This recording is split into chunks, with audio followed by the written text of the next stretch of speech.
Hey, what's up, you guys? Chandy Gaming here, tuning in to give you my top 5 places. I think Steven Stamkos is most likely assigned this offseason. We're going to kick it off with Tampa Bay.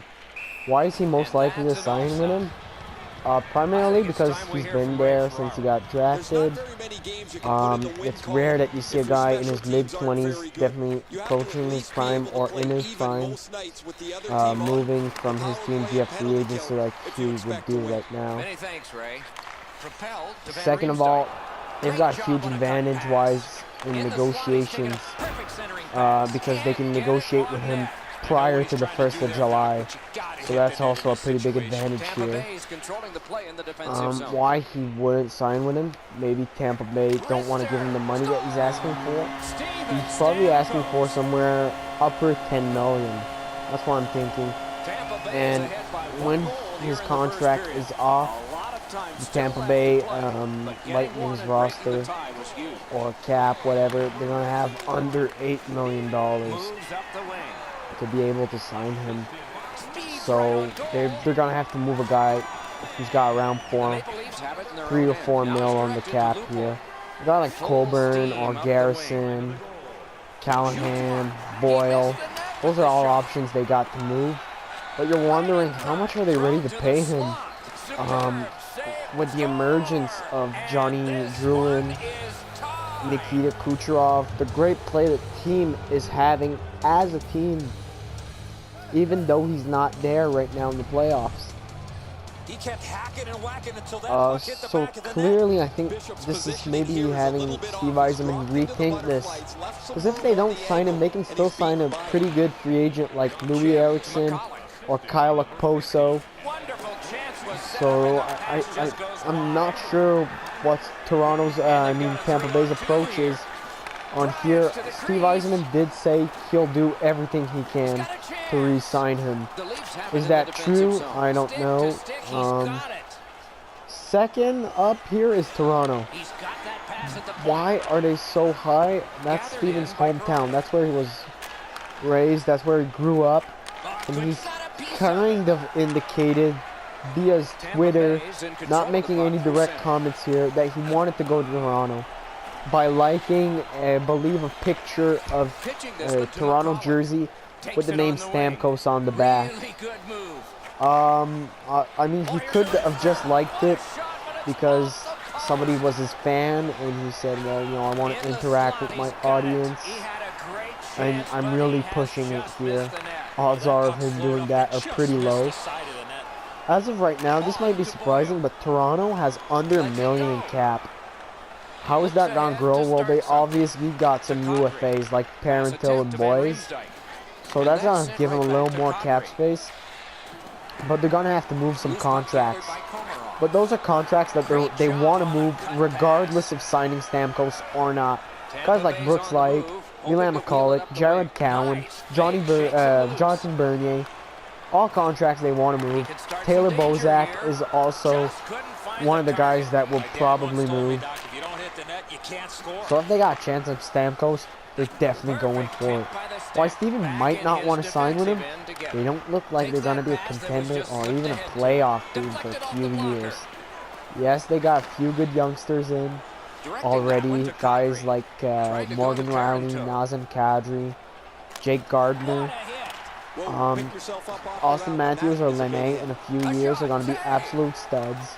Willie Nylander looks like he could become a solid top 6 player, definitely. I'm not sure if he's ready to maybe sit out the playoffs 2 or 3 years. How important that is to him, I have no idea. Another worrying thing in Toronto is their goalie situation. They got Garrett Sparks, who looks like maybe he can be a starter for them one day.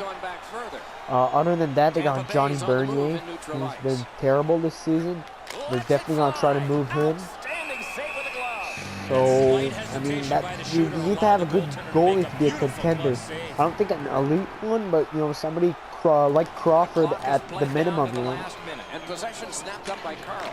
So that's about it for Tampa. We're going to move on to number 3 here. Number 3 on my list is the Los Angeles Kings. which as of right now, according to Cap Friendly, they got no money on the cap. No money whatsoever. Here's how they're going to get some of it. Anze Kopitar is set to become a free agent, and they haven't signed him yet. So that's a major source of their cap here. Obviously, if they re-sign Kopitar, I don't think there's any chances the Los Angeles Kings are going to be able to sign Stamkos. I don't know what direction they're taking this. I really think they're trying as hard as they can to get Kopitar. And if they can't get him, well, they're going to put all their eggs in the Stamkos basket. I think one of the two should sign prior to the 1st of July.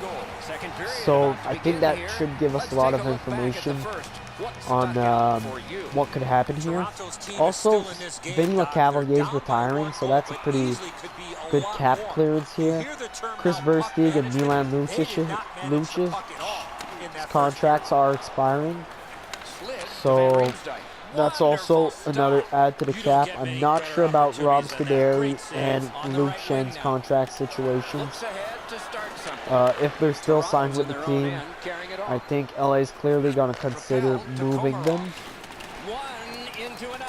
So as you can see, they're going to be able to sign him cap-wise.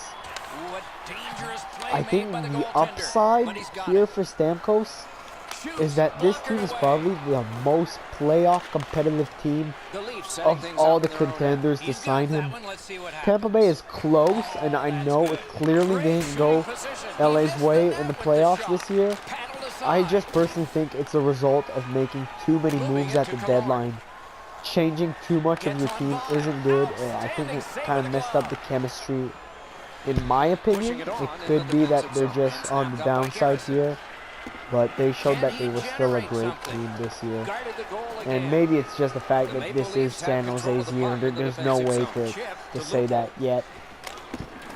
Right now in the beginning of the conference finals.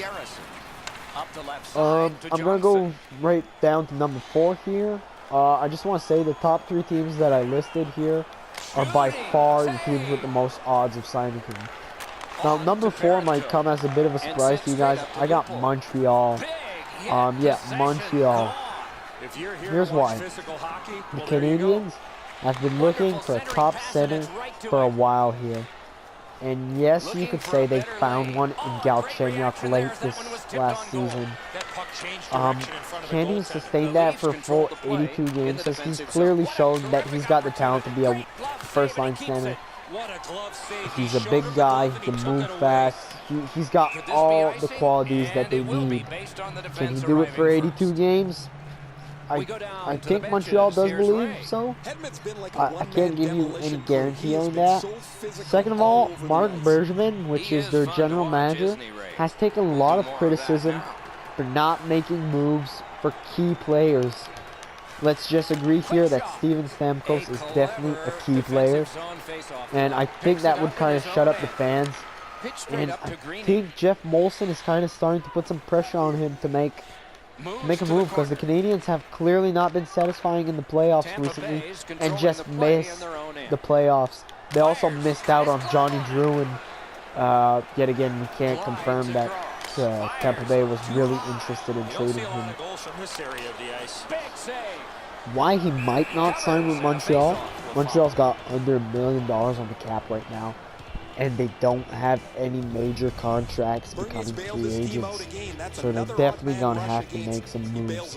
Guys like Thomas Plekanec, Markov, Darnay, or even Alexei Yemlin, Lars Eller. These guys are all candidates to move from Montreal, to be traded. I don't see anybody who would require a buyout. I think it's all trades here. I think if they're really serious and want to commit to go and trade Stamkos, we might just see a package deal for a pick. I know the Oilers really want to trade their pick, so maybe Edmonton sends their pick Montreal's way. Montreal sends their pick with some guys like Darnay and Yemlin or something like that. Something like that might happen. that's only if Montreal would be committed to making a splash in free agency. It could be somebody else than Steven Stamkos. Maybe a guy like Kyle Okposo, Louis Eriksson, Andrew Ladd are all candidates for the Canadiens to sign here in free agency, as Marc Bergevin tries to make at least a key acquisition here. I do believe this offseason we'll see a move from Montreal. Number 5 is totally biased. I'm telling you right now. It's 100% just because I'm a Sens fan, but I'm going to make some arguments for it so I can sleep better at night here. First of all, the Sens are a team with the most cap space that I've named on my top 5. They got $6 million in cap space, which is more than half of what's going to take for you to sign Stamkos. Eugene Melnyk, Ottawa Senators owner, also said major changes were coming to the team. He clearly can't be directly hinting Stamkos, but I do think Ottawa's going to make a key acquisition this summer. They also might make a key trade to load off a contract.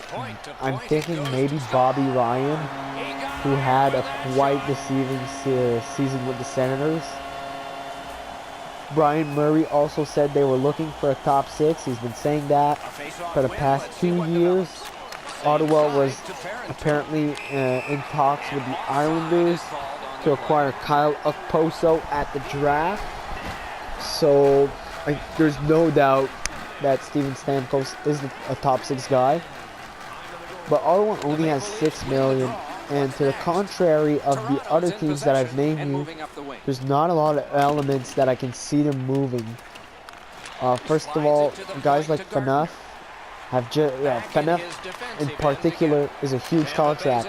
It would be near impossible to move him. Let's just look at all the effort it took Toronto to move him. And I don't think they want to trade him. He played pretty well with the team. And they've just acquired him. So I think they're going to hold on to Dion. One of contracts that I'm not a huge fan of is Craig Anderson's contract, somewhere near $5 million with a few years left on it. But the problem is Ottawa clearly doesn't have anybody that could be a starting goaltender next year if they move Anderson. So they need to find somebody to replace him.